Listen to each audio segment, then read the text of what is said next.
काय नेमकं कारण ज्या पद्धतीने गेल्या काही दिवसांपासून तुमचं नाव चर्चेत आहे त्या सगळ्या अनुषंगाने आजची भेट बनते. मी आपल्याला कळवेन ना वेळ आल्यानंतर ते सगळ्या गोष्टी. विधानसभा निवडणुकीसाठी सुद्धा इच्छुक आहात आणि त्यामुळे ही भेट म्हणतील कारण विधानसभा निवडणूक नाही, मी येणारी विधानसभा लढवणार आहे हे माझ्या मतदारसंघात आणि संपूर्ण सोलापूर जिल्ह्यात माहीत आहे.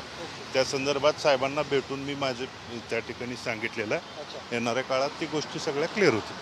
काय कुणाकडनं तुम्ही शरद पवार गटाकडनं तुमचं निवडणूक लढवण्याचं एकूण निश्चित झालं? महाविकास आघाडीकडून माझी त्या ठिकाणी मागणी आहे. साहेबांना मी त्या पद्धतीनं मागितलं. लोकसभेच्या निवडणुकीच्या निमित्तानं देखील आमच्या सोलापूर जिल्ह्यातल्या दोन्ही लोकसभेला, माढा लोकसभा आणि सोलापूर लोकसभेला आम्ही महाविकास आघाडीच्या दोन्ही उमेदवाराच्या पाठीमागं खंबीरपणे आम्ही काम केलं आहे.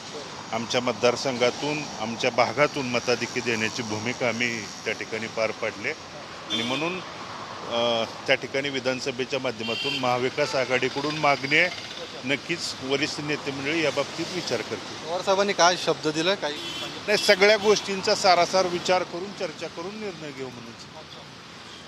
या सगळ्या अनुषंगाने तुम्ही आग्रही असणार आहेत शरद पवार गटाकडूनच तिकीट मिळावं? महाविकास आघाडीकडून, पवारसाहेबांच्याकडून मी आग्रही असणार आहे. नक्की ते विचार करतील आणि मात्र मी येणारी निवडणूक ही लढवणार आहे. मी यापूर्वीच त्या ठिकाणी ती घोषणा केली. तर भगीरथ भालके यांनी आता शरद पवारांची भेट घेतली आणि विधानसभा निवडणूक लढवणार हे त्यांनी स्पष्ट केलेलं आहे आणि शरद पवार गटाकडून मला तिकीट मिळावं यासाठी सुद्धा मी आग्रही असल्याचं भगीरथ भालके यांचं म्हणणं आहे. कॅमेरामन सुशांत राऊतसह योगेश बोरसे, TV9 मराठी, पुणे.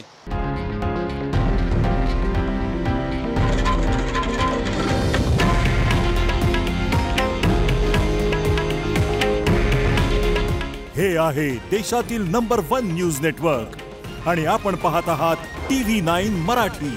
काळजी तुमची, हित महाराष्ट्राचं.